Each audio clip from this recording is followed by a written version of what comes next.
بودربال وإبرير وألو وقراري عن صحة هذه اللقطة المثيرة للجدل.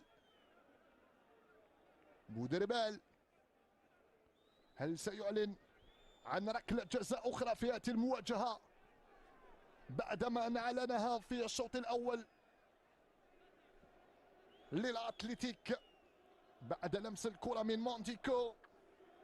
ها هو السالم حمزة في لقطة مثيرة للجدل في انتظار القرار الأخير الذي سيصدر بعد لحظات من حكم المواجهة سيد بودربال بعد التشاور بينه وبين علو وقراري المتواجدان في غرفة الفيديو.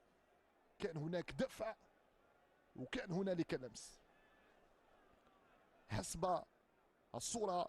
قراري وحديث بينه وبين الحكم الرئيسي بودربال. ماذا سيقرر؟ ماذا سيصفر حكم المباراة؟ ماذا سيعلن؟ ضربة جزاء لمصلحة الاتحاد.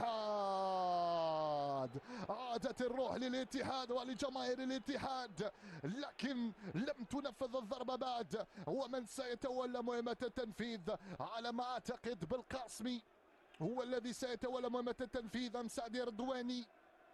من أمام من؟ بالقاسمي من أمام سحنون. بالقاسمي وسحنون.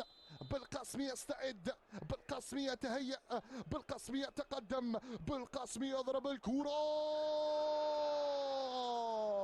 هدف التعديل لمصلحة الاتحاد عن طريق بالقاسمي.